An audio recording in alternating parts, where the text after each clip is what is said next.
Oh, the Gen Z stare debate. You've probably seen the viral discussion around this Gen Z stare, this flat, expressionless look that some younger people are using, especially if they're working in customer service or really just out in public in general. So today I want to explore this Gen Z stare phenomenon through the lens of being aroace and neurodivergent, and how those experiences might actually tell us a little bit about it. So I want to talk about what this teaches us about communication, about community, and about resistance. And on this journey, one more love unraveled. I finally learned to love me for me.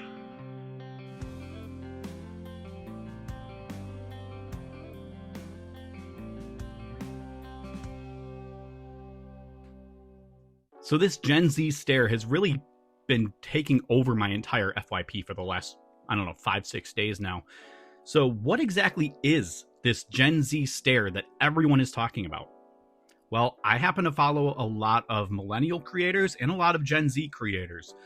And because of that, I'm seeing two different arguments at the same time for what exactly it is. On one side is a lot of people from other generations, mostly millennials, and even a few Gen Zers themselves, who are defining it as this blank expression when it's the Gen Z person's turn to engage in conversation. Like when a waiter asks, "Can I start you off with something to drink?" And the Gen Z customer stares blankly at them with no response. Here's a quick example. This is a Gen Z stare everybody's talking about.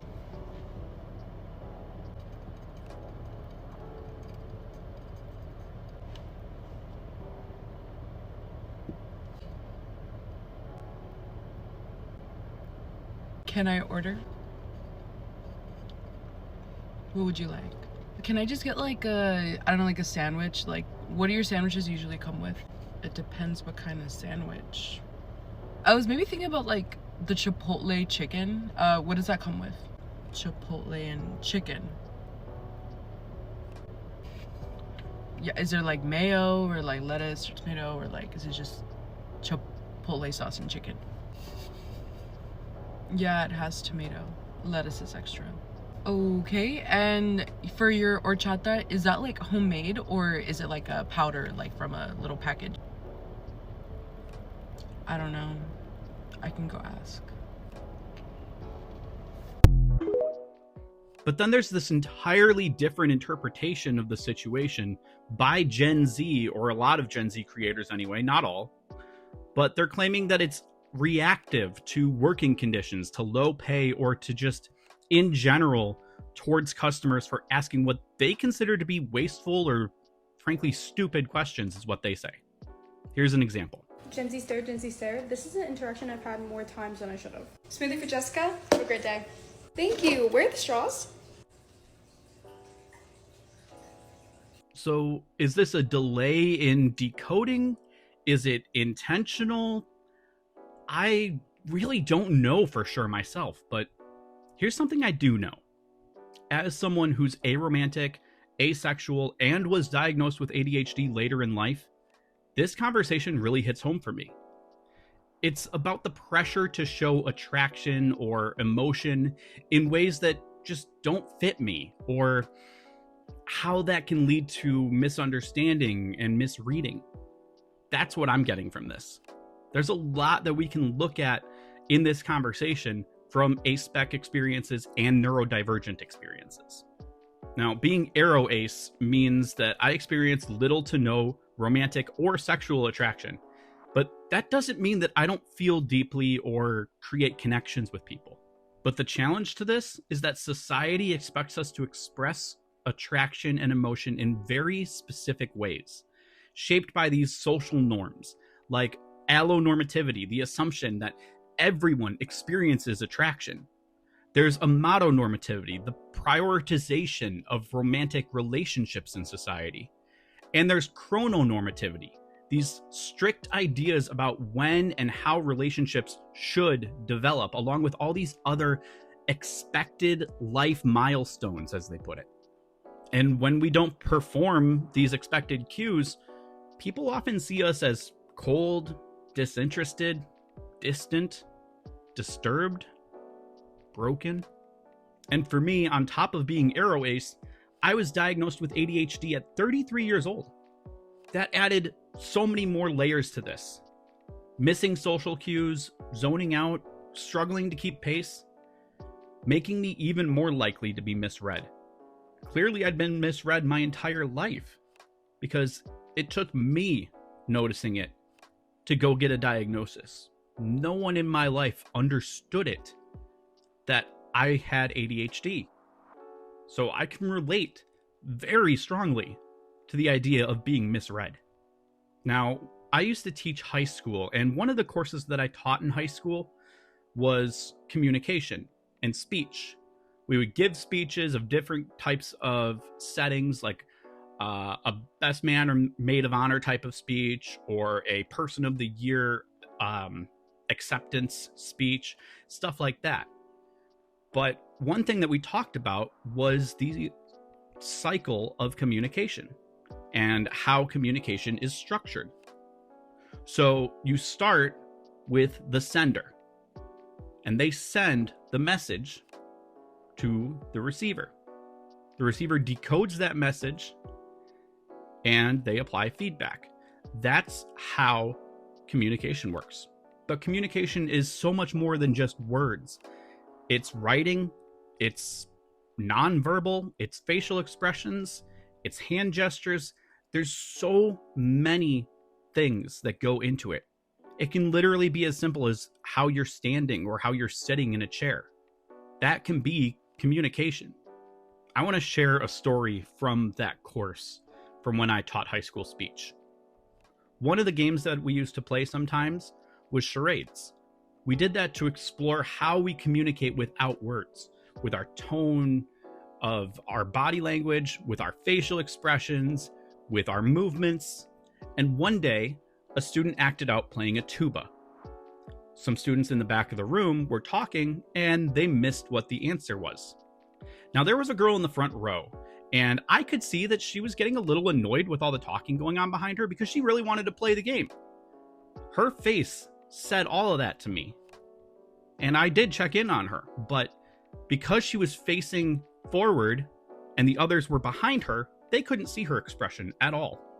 So when one of them asked for the answer to be repeated because they didn't hear it over their own talking, she spun around and said, "A tuba, bitch!" To paraphrase Mark Hamill's impression of Harrison Ford, I do apologize for the swear. I only use it for historical accuracy. Now, I won't lie, this was hilarious because I never thought I'd hear that sentence said. But it also perfectly showed how communication breaks down when signals aren't seen or understood, even when they're right there. This is often how aspec folks or neurodivergent folks, how their ways of showing connection get missed. Because they don't match dominant expectations. They aren't seen the way that they're supposed to. And I suspect it's at least part of what's happening in this Gen Z stare debate too, regardless of whatever the root causes turn out to be. Now, like we said, some of these Gen Zers are describing this stare as a form of resistance, pushing back against the expectation to smile or perform friendliness, especially in customer service jobs. Whether it's because of burnout or trauma or feeling undervalued, yeah, those can be real reasons for that resistance. But this also raises important questions about the social contract of communication, those unspoken rules about how we engage with one another. The problem is, these rules are deeply tied to norms, just like allonormativity, amatonormativity, and chrononormativity, all of which exclude many aspec and neurodivergent folks. So while resistance can be a valid way to protect oneself, it can also create more misunderstanding and isolation when it becomes a default way of showing up. I want to talk about something important here: questions, communication, and self-advocacy. And for this, I'm speaking directly on those neurotypical creators who boldly say they do this on purpose to make the other person, the customer, for instance, feel stupid for their question. I'm also referring to anyone who is misreading the Gen Z stare as intentionally rude, when frankly, it's very possible that it's not meant to be rude. Clearly, there are some who are doing it intentionally based on a fairly large amount of videos that I have seen, but I assure you, it's not every Gen Z person or every young person in general intentionally trying to be rude to you. And who am I not speaking to for this part of the video? I'm not referring to neurodivergent folks whose reactions to social cues are a part of their lived experience. For those folks, live for you. And if people have an issue with you for simply needing a moment to process, that's their issue to work out, not yours. But back to this stare and the reactions to the conversation. I've seen videos of Gen Zers saying things like, why ask what's in a chicken sandwich or how it's prepared? That's a dumb question and you're wasting my time. Okay. But what might seem unreasonable or unnecessary to one person can be critical to another. For example, I have a shrimp allergy. Now, once a year, I go to a hibachi restaurant to celebrate a best friend's birthday. It's his favorite place to go. His whole family goes. It's a big deal. But because of my allergy, I have to ask for my meal to be prepared in the kitchen instead of on the grill in front of us. Because for me, I have to avoid cross-contamination with the shrimp that's being prepared on that grill. And maybe some people might read this as being difficult. But it's not being difficult. It's self-advocacy to keep myself safe. Now, if you've felt misread or misunderstood in this whole Gen Z stare debate or in this conversation we're having in this video, whether you identify with the stare or you find it frustrating, I want you to pause and ask yourself, have you ever misread someone else? Maybe a question or a behavior that seems unnecessary actually matters deeply to that person. See, reflection and humility, they're keys to growing and learning, and to keep building communities where everyone's way of expressing care and connection are honored. I often come back to this one particular scene from one of my favorite shows, Ted Lasso. And I won't go over the whole scene, I don't want to waste time doing that, but I'll give you one quote from that scene that stands out the most for me from that scene. This is during a press conference after Isaac was ejected from a game for going after a fan who used a homophobic slur. And Roy told a story about a misunderstanding that he had when he was still very young in the league, where he didn't know something and said something much more horrible than he understood at that time. The point that he realized and shared in that press conference is this: none of us know what is going on in each other's lives. It's true, we don't. So when you can, choose kindness. You don't know who needs it, or how much they need it, or how it'll help you as well. To my Aspec and neurodivergent community, your experience and communication styles are valid and deserve visibility and respect. And to everyone else, remember that social norms often exclude as much as they include.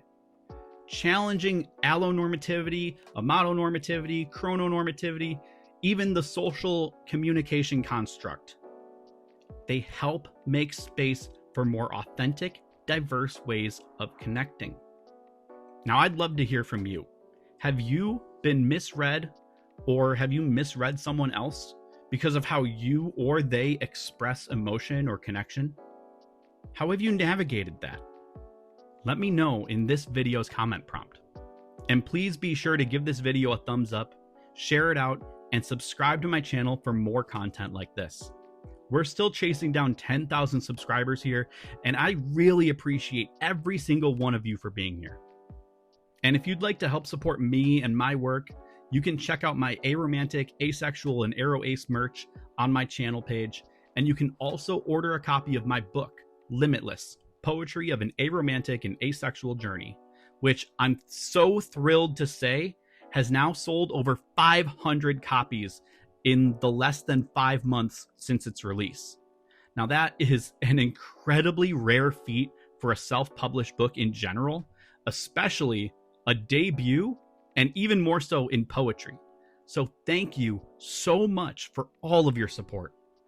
Thanks for watching, and remember, when you can, choose kindness. Take care of each other and yourselves. I'll see you in the next one.